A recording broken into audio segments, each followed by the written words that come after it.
So I'm so excited, Donnie, with you being my first guest for my podcast, Prevailing Through Pain.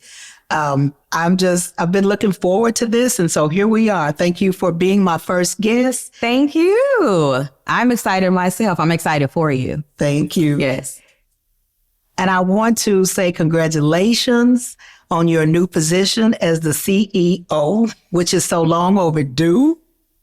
So tell us, I want you to tell everybody a little bit about your history with how you came to be a part of SIPS back in the days where you were voluntold until now. Okay, so as my journey through SIPS and to SIPS. So starting with SIPS, you reached out needing some assistance as you started the business. And I pretty much just made myself available. I wanted to make sure it was a successful venture. So everything needed, whatever it was. I didn't say nothing was not doable. Even if I didn't know how to do it at the time, we were going to figure it out. So that's exactly what happened. And just as things grew, progressed, made sure we filled in the gaps and added people as needed. That's pretty much my journey through SIPS. You wore multiple hats in the company. Like multiple hats, yes. I remember calling you and saying, do you know anyone that knows how to do websites? Because I want to have a website. And you said, well, I can create a website. Yeah. If nothing else, I'm going to Google it. Yeah, that's what I said. We will figure out a way to make it happen. And I remember saying, Google it. And you created that website. Yeah. I remember saying, I don't want anybody to call and go to voicemail because that was during the time where everything was starting to be automated. Yeah. And I hated that. I hated pushing all those buttons. And I didn't want that to happen at our company. And so I remember asking you, I think because you were on the road singing. Donnie was a singer. Most people don't know that Donnie. I was an artist for a while. I'm sorry, artist. Yeah. That Donnie was an artist for years, traveling all over the world. And I think you had decided to get married. Is that so at that time, it really worked out. Like it was God's plan. Because I had just finished school to become an esthetician. I wasn't really sure of what I wanted to do. I felt like singing, I didn't want to really do that anymore. I had done it at that point for like 10 or 15 years. I felt like the grace had been lifted. Like it was time to find out something else. So right then I got married. You had decided to start consulting and you started traveling. So we ended up renting your house. Oh, that's from you, right? Because you started traveling. So we ended up, renting your house when we moved to Texas. And then shortly thereafter, I think maybe 2 months after I got married, you were like, let's jump full-fledged into SIPS. Mm-hmm. That's pretty much how it happened. Yeah, we did a few things before when I was still in Nashville, just helping with the website. I think that may have been when you decided to form the LLC, a few other things, but we truly jumped in after I had the opportunity to move to Texas.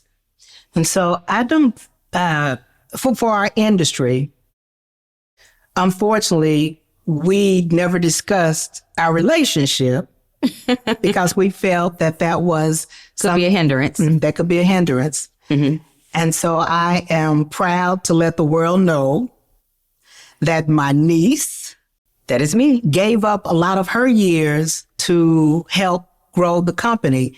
But in doing that, I definitely can't take the credit for the company being where the company is today, because I remember you used to have a email that said Donnie, I think it was Donnie solves problems. I think it said Donnie solves problems. I did. They used to be. Yes, you're right. And because I forgot. I had started a virtual administrative company. Okay. Yes. Oh, so you were cheating down. Is that what I'm? No. This was actually before SIPS. Okay. So when I was really trying to figure out what I wanted to do, I just did not want to work in the office space anymore. So, and that didn't take long. Like I think maybe 2 office jobs. And I was like, this is not the plan for me. This is not it. So I started a virtual assistant company. So SIPS kind of fell in line with that because I was able to support you in everything you needed. And then what other clients were requesting and asking, I was able to bring that knowledge over to help us grow SIPS. Yes, that knowledge you did bring. Another thing that I admire you for is I remember asking you, what would your salary be? What did you want to see in salary if you came, compensation, if you came to work for SIPS full time? Do you remember what you told me? I remember it wasn't much.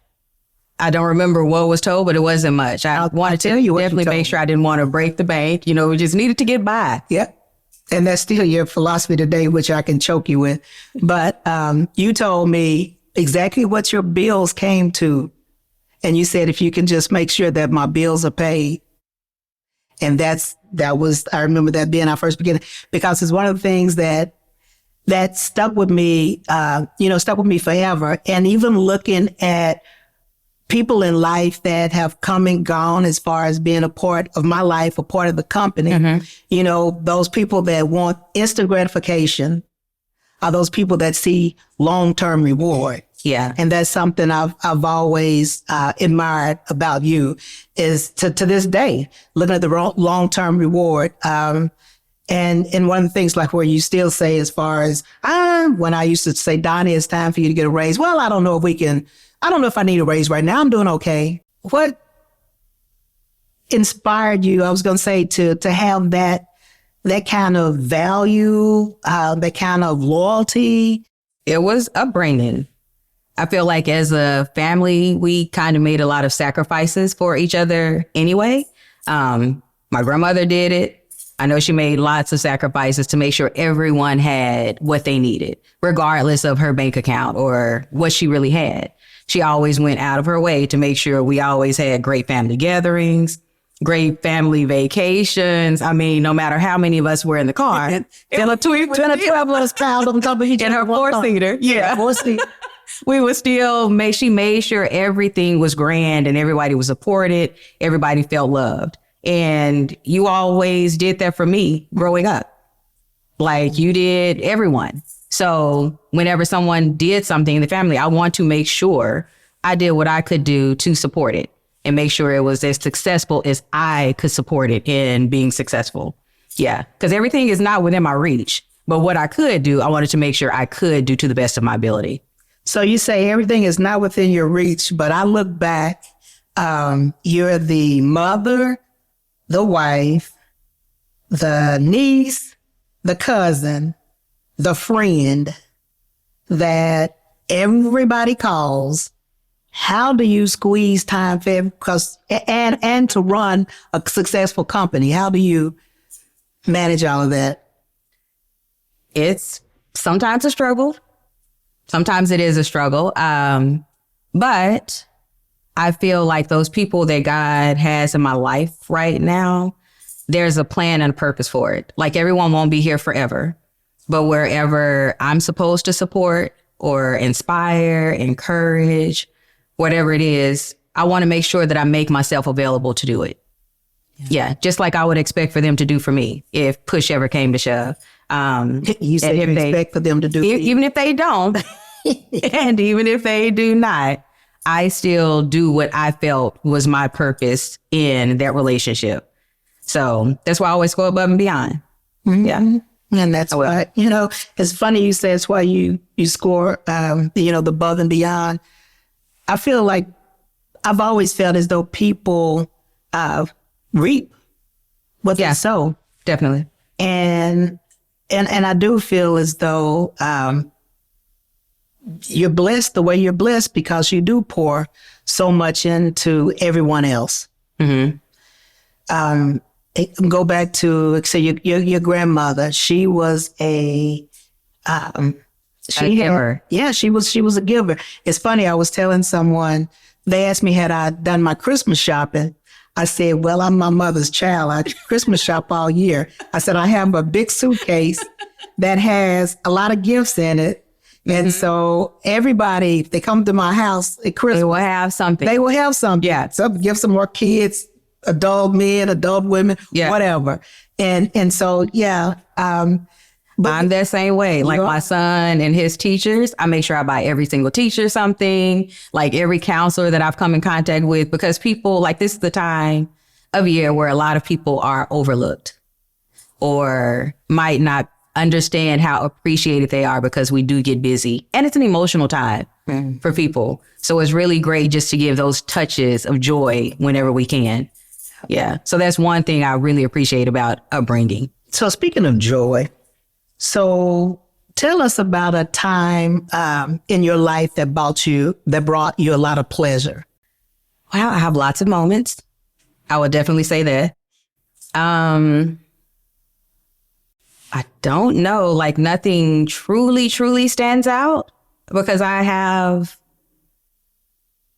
overall been extremely blessed and, for lack of another term, favored. So You said favorite? yes, I feel as if there's been a lot of favor on my life. Mm-hmm. So what do you attribute that to? Sure, a lot of prayers went up for me. Mm-hmm. Lots and lots of prayers. And even trying to just sow into other people and be obedient to whatever I feel is needed and necessary from me. Mm-hmm. And I definitely agree with that.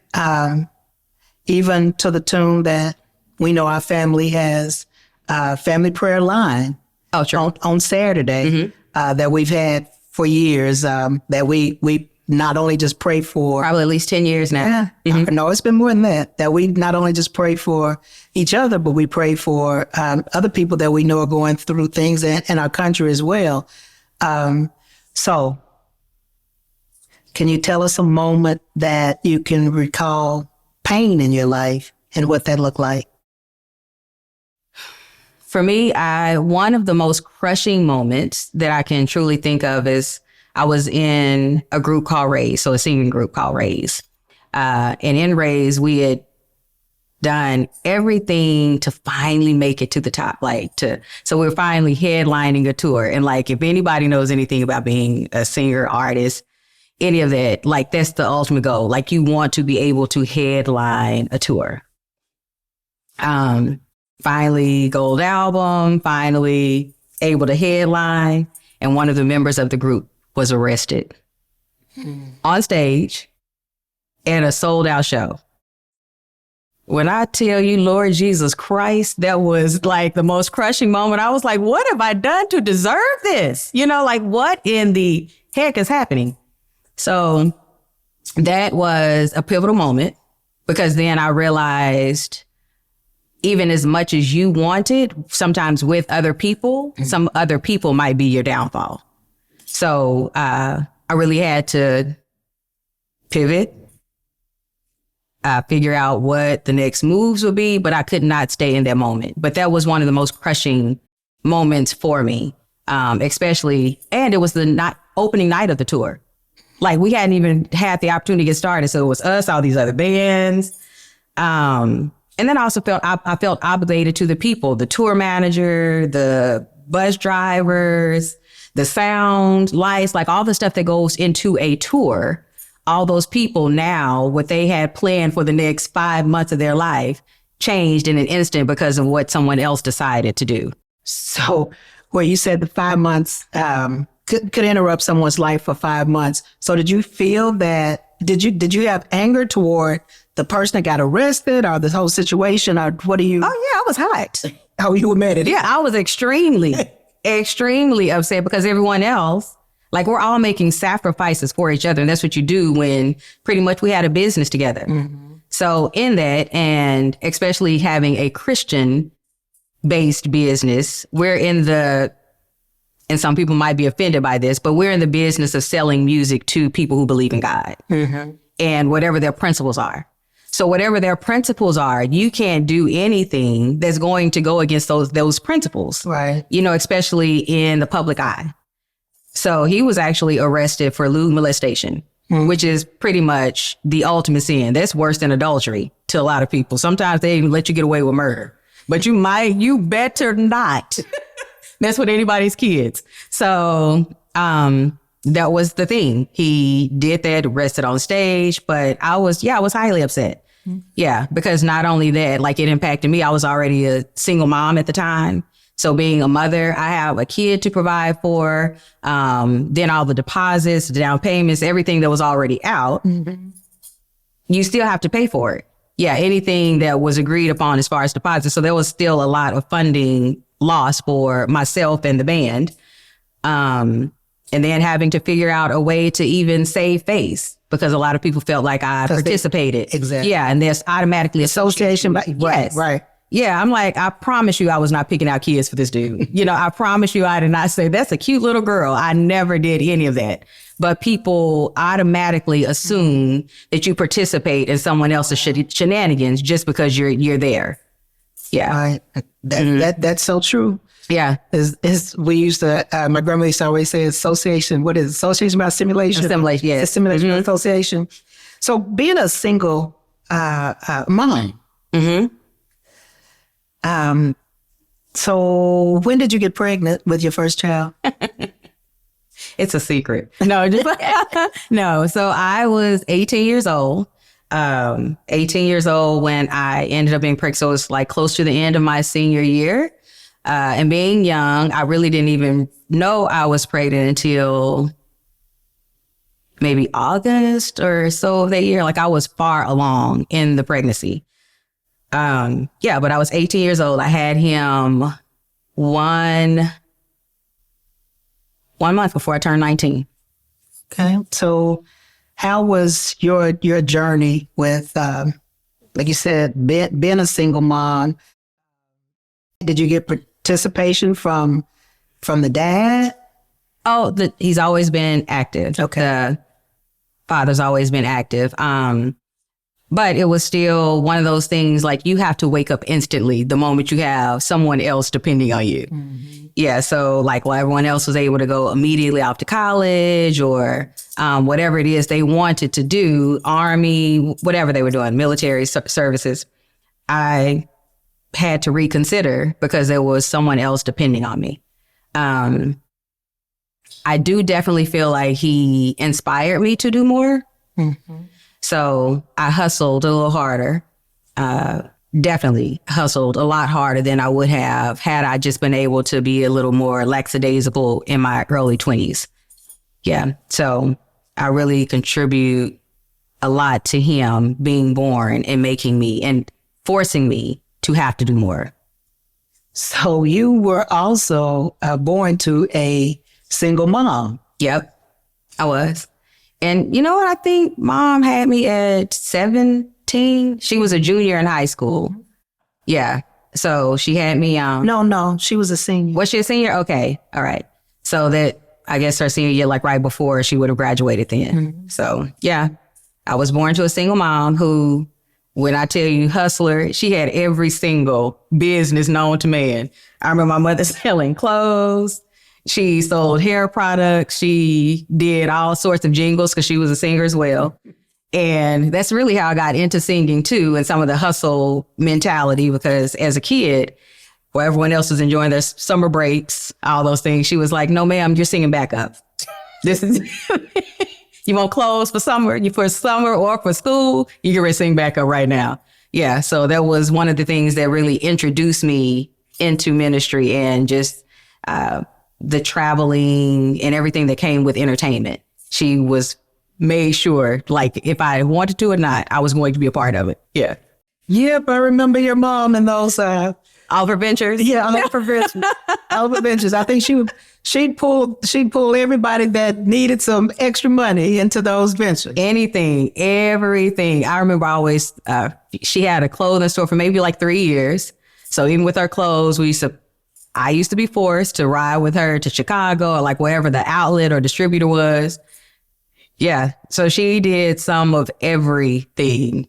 So what do you say to that single mom that feels like the whole world's against them and, it costs too much to raise this child and the dad's not, well, you said your son's dad was active, was very involved, but to that 18-year-old that is pregnant with a child right now, and no, it's not an option. No, it's not an option. And then ensuring that failure is not, because there will be obstacles. Things will happen. Everything will not be easy, but it's determining that you're going to succeed. So the moment you do face something, figure out another route. It might not be the journey of whoever else you're around or whoever you are currently aspiring to be. It might not be the route that anyone else you know took. But there are several routes, several options, several alternatives, several people that will still say yes. And then whatever that road is or path you have to take, that's just the path for you. Okay. Well, we're going to take a break and we'll be right back. All right.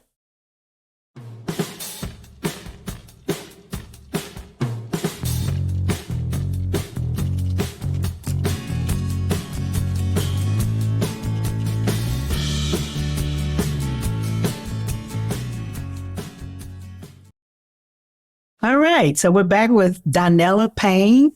We were discussing how you would help a single mom that back at that 18-year point in your life, trying to figure out what are you going to do with this baby that you're carrying. And I appreciate the fact that you said, what did you say? No is not an option. Yeah. Well, even if someone tells you no, that's not the end. That's not the final say so for you in your life.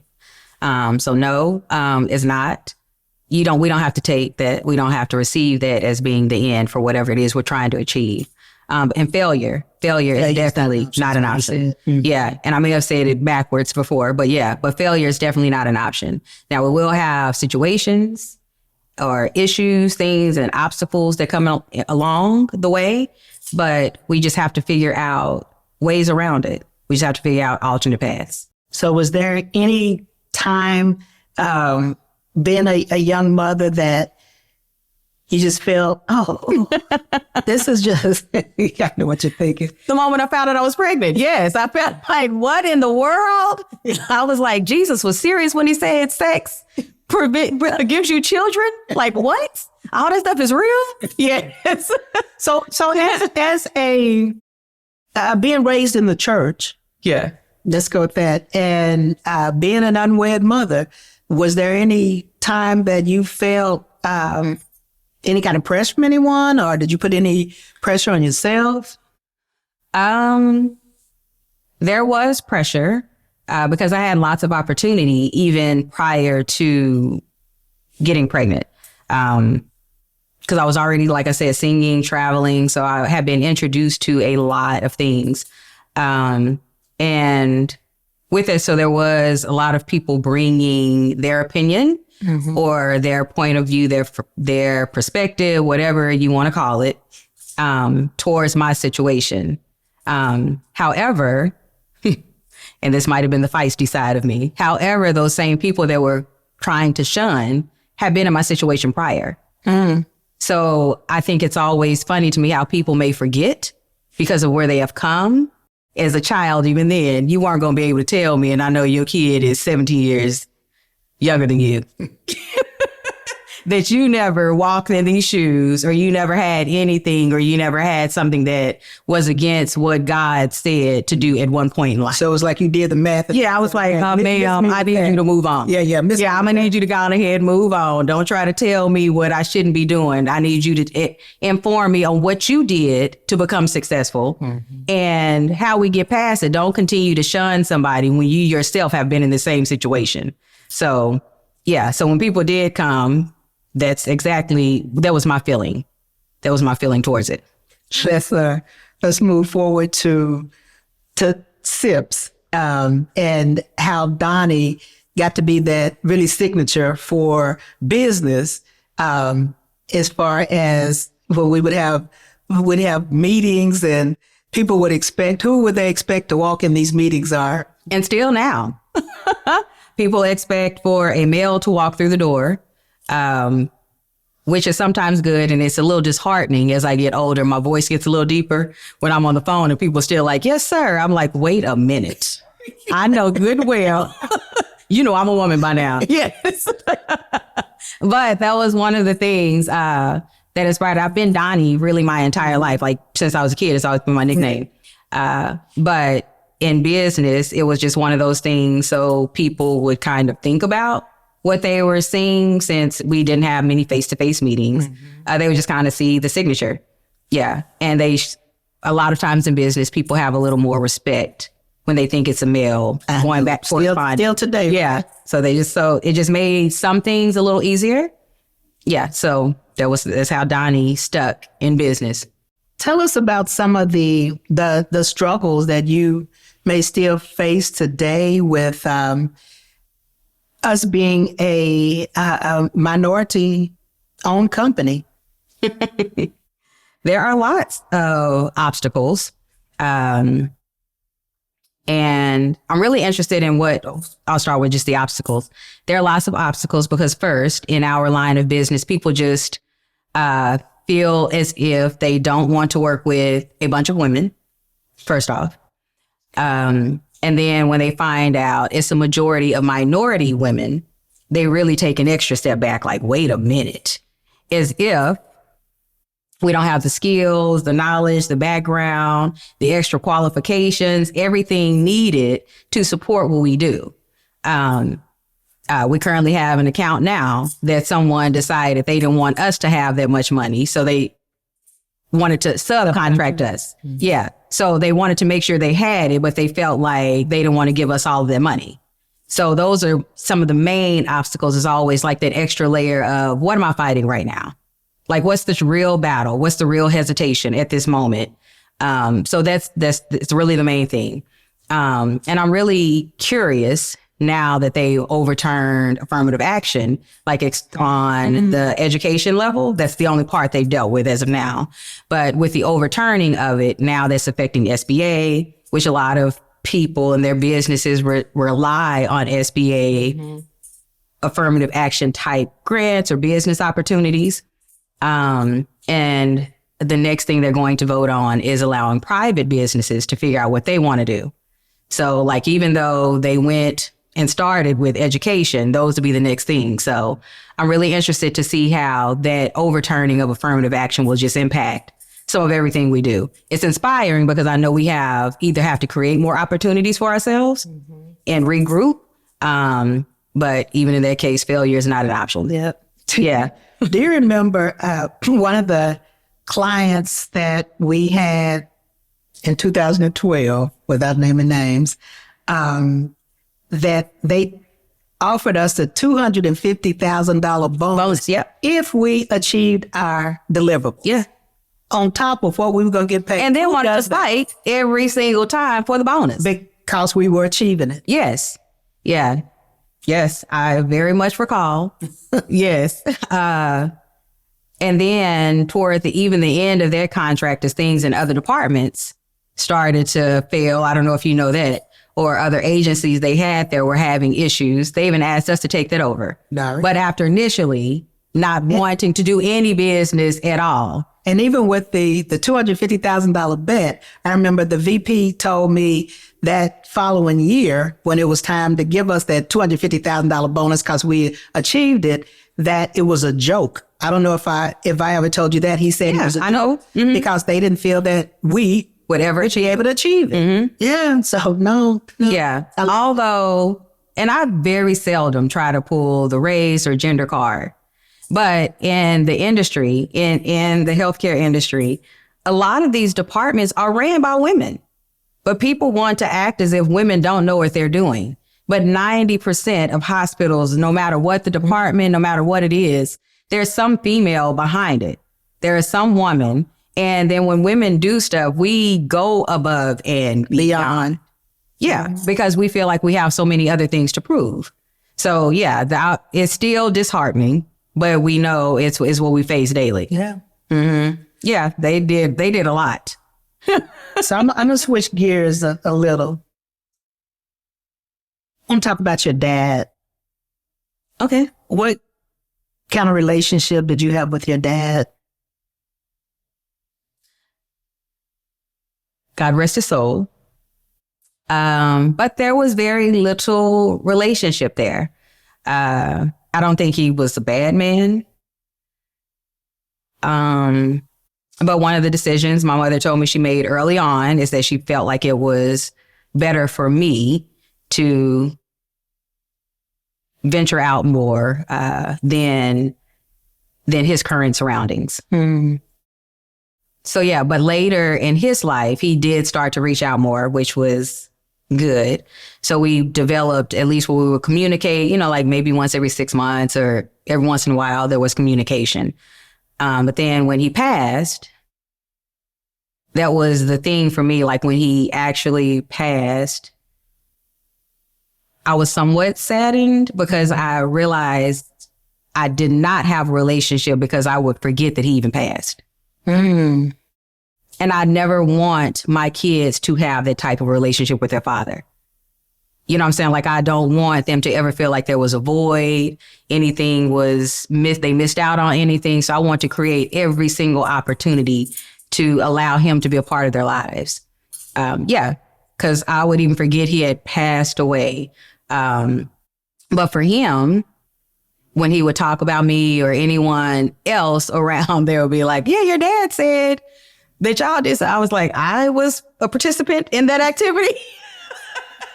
I'm like, I did not know that all these things happened because I didn't recall being a part of it, But then when he passed, I did appreciate how the family made sure I was there, able to make decisions, able to support. Now, hopefully it wasn't just to pay for the funeral, but yeah.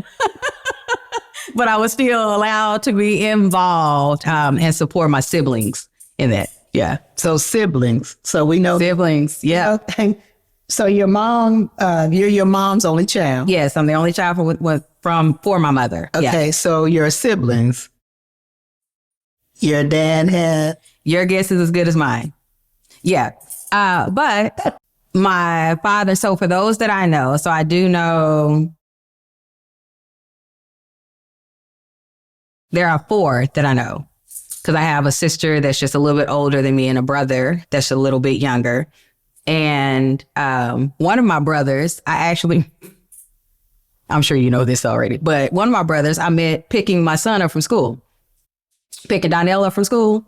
So him and Donnell went to school together and I saw him and I was like, what are you doing up here? He was like, yeah, this your little brother, John. Oh, you did? It's like, stop playing. When did you have a whole nother kid and why this much younger than us?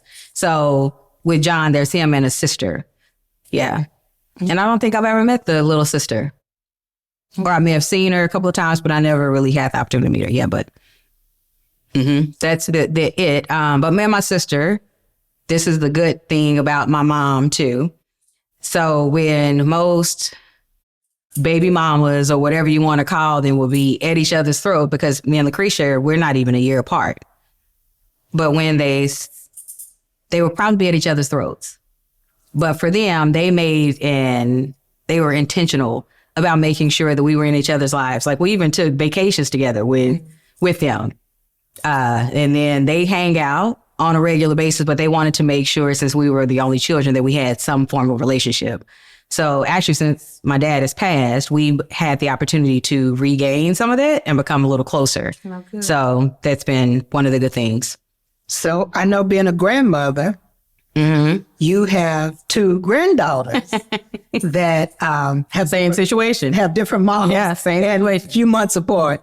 So is that one reason? No, we don't play those games. Everybody is family. Yeah. Everybody is family. Whatever your differences are, it does not matter. We have kids to raise. I know that you all do vacations together. As a matter of fact. Yeah, we do vacations. So now, post-COVID, we have been, because our kids really don't need much. They're very blessed. So like at Christmas time, we were frantically running around trying to figure out stuff they didn't need to put under the tree. So we decided, instead of gifts, now we take a family vacation. Oh, good. Yeah, we do a family trip together, and the kids absolutely love it. They cannot wait to go every single year, and they even have, now they're older, because they're 9 and 10. I'm sorry, they're 8 and 9 now. They're about to be 10. Nice, about to be 10. So now that they're older, they actually want to participate in places that they may have learned about in class or anything. That's where we take our trips to. So the family gets to get involved and decide on where we're going for Christmas. So I think back where you said, like, your grandmother and maybe she didn't have much, but she made sure everybody had something. Your mom being a single mother and in the hustle. And where you said your children don't need much today. So do you think the value will be the same with the future generation, where you aren't the only one that I hear say that my kids aren't going to need for anything. I'm going to make sure my kids have everything. How do you think that's going to affect our future generation? Do you mean as if they'll appreciate what's been provided to them? Is that what you're asking? I won't say so much appreciate, but understand the value and the hustle behind. Yeah, and that they'll keep those values and make a great life for themselves. I believe they will. And then one of the other pluses is now we've created a space for them to not have to start from the ground. Like now they do have the opportunity to start just a little bit higher up. Mm-hmm. So they don't have to worry about, man, how am I going to pay for school? Am I going to be able to eat when I'm at school? You know, like some of the struggles that people still have today. And we're so far removed, or maybe so far removed, that's not what we're remembering is happening. But then once they graduate or figure out whatever they want to do in life, they'll have the opportunity, the courage, and the support needed to be successful when they get out on their own. So all I heard in that was my kids don't have to eat ramen noodles once. So I love that. Your kids don't have to do one with thing. Well, because that makes people struggle. They want to drop out, all kind of stuff. You know, like when you get to college or whatever you decide to do, even if it's a trade school, whatever people decide to do, but not having support of somebody giving you an extra 6 months or year to stay at home rent free. Those are the things that people feel like they can't obtain because they have to go right into the workforce to help with the household. And I wanted to remove that obstacle for my kids. Mm-hmm. So what are you most proud of as far as your accomplishments in life? I am very proud of being a mother. Like I love being a mother. And kind of seeing these two big head boys. One of them is now a grown man, and everything that he's actually doing. He's such a kind-hearted person. He's very quiet and reserved, but he's still so kind, which is, I think, sometimes very rare whenever we hear people, what they say about their kids or whatever's happening. So I appreciate that. And another proud accomplishment is my youngest. He's the opposite. He's very kind, but he is extremely outspoken. You're going to know everything he's thinking, feeling, and wants to do in the moment. So, but their drive and even my oldest, his desire to make sure his kids have more than he had those are the things that I'm most proud of. Like I see everything we've tried to develop and wanted to develop actually happening. So are there any parting words that you would like to leave with that mother, that wife, that entrepreneur, that entrepreneur that, you know, may just be stepping out there and trying to figure it out? This song I'm going to tell an entrepreneur that's just stepping out. Don't just step out. Don't just step out. Don't just step out. Make sure, you know, with the goals and whatever you're desiring to do, you have a plan. I think sometimes in our culture, we're not really taught to plan out. We're taught to kind of just dream and be like, this is what I'm doing. I want $2 million next year, without saying how we're getting to that. Like, what are you going to do? What are you going to change? And what needs to change? We have to be realistic about what needs to change and how we're going to achieve those things. So I think the plan and following through on that plan is most important. And being realistic about the time. Because sometimes we want to do something overnight. Most things don't happen that way. Most things do not happen overnight. Like for me, like even with schooling and everything, I didn't decide to go to school until I was 25. So I was a little older, like when I first started. And I was like, I don't know if that's really for me. I wasn't sure of college. So then I took other journeys and everything. And I'm now, 40, almost 48? Or am I 48 now? I mean, it's one of them. Yeah. So right here, but I'm just now at the point of working towards my master's, so those are the things I just want people to know, like it may not be in the time that you want it, but you still have time to do it. That's interesting you say that, because I've completed, I want to say, my master's when I was probably 48 or 50. And it took me 15 years. I started when I was 30. So somewhat 40. It took me 15 years to complete my, because I did associates, then a bachelor's, then a master's. And I remember people laughing at me saying, "Are you going to ever finish school?" I don't know. I'm going to keep going until I we'll find out. Much as I can. So I admire you for that, because I hear people say, "Well, I've waited too late to do A, B, C, or D." And I feel like as long as we have breath, we can still continue to try exactly what it is that we want to do. Yeah. So I want to thank you for not being a victim, but being a victor. I want to thank you for all that you pour into the family, the community, the business, and just being the rock star that you are. I know so many times people have all these demands, and can tell us quick what we did wrong. But so many times we fail to tell someone, thank you for what they did, or we wait till they die, unfortunately, and let their family know how much we love them and what they meant to us. So I'm going to give you your flowers while you live. Thank you. To say thank you. Thank you for being, again, my first guest on Prevailing Through Pain.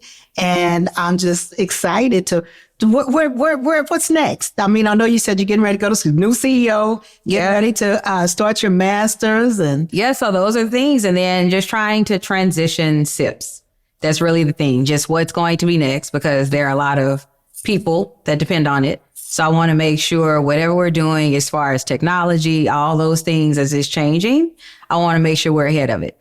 So that's my focus in this next season. Well, I love it, because you make me be able to see a new podcast. Right. So pretty red lipstick. I'm not put on it. So thank you so much for being a guest on the first episode of Prevailing Through Pain. And again, congratulations. Congratulations on all of it. Those in the know SIPS Consults. SIPS Consults is hiring. Confident, competent, and consistent. Starting as a consultant and a volunteer, SIPS has grown into a dynamic group of stellar sterile processing professionals, offering excellent benefits, 401k, and consultant in training program.